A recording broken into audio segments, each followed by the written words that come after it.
তুলে দে রে যুবক ভাই, হাত দুখানা উপরের দিকে তুলে দিয়ে চক্ষুটা বন্ধ করে দে।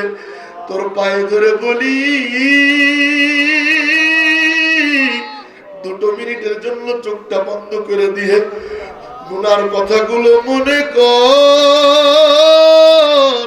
রে যুবক।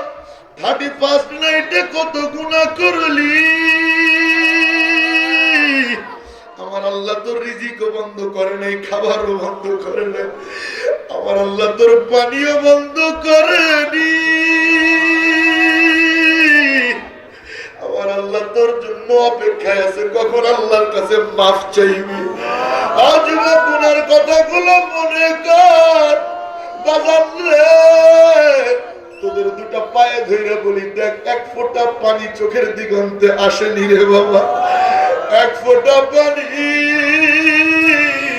ইচ্ছা কইরাও যদি হয় মাছির মাথা পরিমাণ 1 ফোঁটা পানি যদি বান্দার চোখের দিগন্তে এসে যায়, আমার আল্লাহ ওই বান্দার উপরে জাহান্নামের আগুন হারাম ঘোষণা করে দেয়। ও বাজার দেখ 1 ফোঁটা পানি আসেনি। গুনার কথাগুলো মনে কইরা আল্লাহরে হাজির নাজির যাই না, কলিজার ভিতর থেকে অন্তরের অন্তঃস্থল থেকে আল্লাহ তোর জিহ্বার দিকে তাকায় রইছে রে যুবক ভাই। আল্লাহরে ডাক দিয়ে বল আল্লাহ, ডাক দে যুবক, কলিজার ভিতর থেকে ডাক দিয়ে বল আল্লাহ। আর জীবনে গুনাহ করব, আর জীবনে গুনাহ করব না, আর জীবনে নাফরমানি করব না। যুবক মনে করতেছিস আরো পরে আরে যুবক ভাই, আগামীকাল তুই বাঁচবি কিনা দুনিয়ায় তার কোনো গ্যারান্টি নেই রে। 2 দিন আগের ঘটনা, যুবক বিদেশ থেকে বাড়িতে সিলেট ফেরার পথে হবিগঞ্জে মাইক্রো চাপায় দুনিয়ার থেকে বিদায়।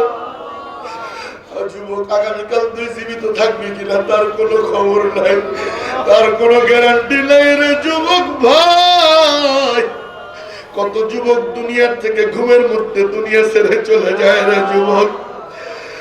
বৃদ্ধ বাবা গো, গুনাহ করতে করতে করতে করতে বুড়ো হয়ে গেছো, তোমার দাড়িতে আজান দেয় পাইকা সাদা হয়ে গেছে রে বাবা, তোমার চুলে আজান দেয় 1 পাও কবরে চলেই গেছে, আর 1 পাও বাকি আছে রে বাজান, এখনো গুনাহ ছাড়তে পারোনি।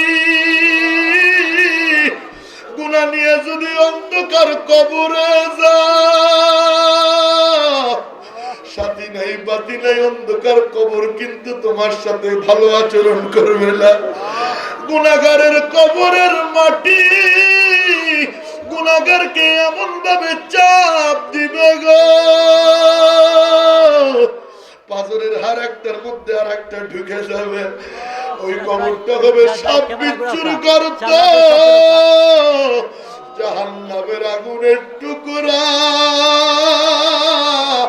যুবক আল্লাহরে হাজির নাজির যাই না, আল্লাহরে ডাক দিয়ে বলো আল্লাহ আল্লাহ, কলিজার ভিতর থেকে আল্লাহ। আর জীবনে গুনাহ করব না, বলো যুবক, আর জীবনে গুনাহ করব না, আর জীবনে নাফরমানি করব না। আল্লাহ তুমি আমাদেরকে মাফ করে দাও, আল্লাহুম্মা আমিন। হাত নামান। এই মুহূর্তে যারা আল্লাহর কাছে ক্ষমা চেয়েছেন, মাফ চেয়েছেন, আল্লাহ পাকের কাছে চক্ষুটাকে ভিজাইয়া অশ্রুসিক্ত করে কেঁদে দিয়েছেন, 1 ফোঁটা চোখের পানি ফেলাইছেন, আল্লাহি কসম সেই রবের যার হাতে আমাদের জান, তাদের আমলনামায় এই মুহূর্তে ছিটে ফোঁটা সামান্যতম জাররাতম ন্যূনতম গুনাহ এই মুহূর্তে আমলনামায় নাই।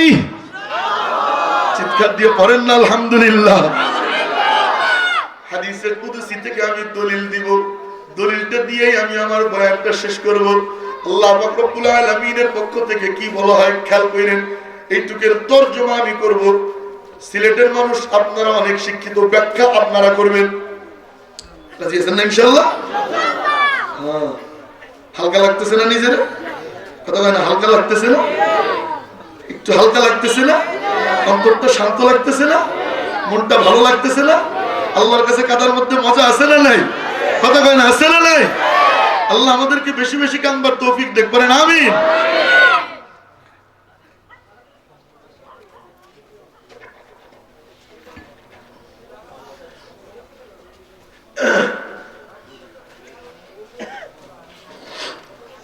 আল্লাহ পাক রব্বুল আলামিন বলেন, অনেক লম্বা হাদিস, পুরোটা আমি বলবো না, শেষ অংশটুকু বলবো।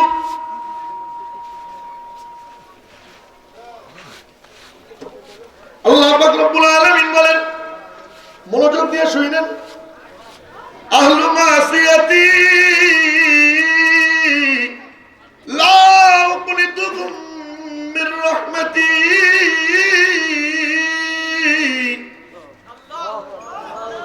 গুনাহগার বান্দা বান্দি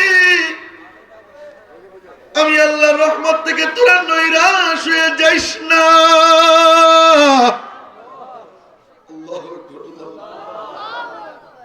আল্লাহ কি করব বলো না, গুনাহ তো অনেক করছি আল্লাহ, গুনাহ পুরো জীবনটা জর্জরিত হয়ে রয়েছে, আল্লাহ কি করব একটু বলো না। রব্বুল আলামিনের পক্ষ থেকে বলা হয়, ফাইন তাবু ফানা হাবিবুহুম, হাজার গুনাহ নিয়ে, আসমান জমিন ভরা গুনার বুঝা নিয়া আমি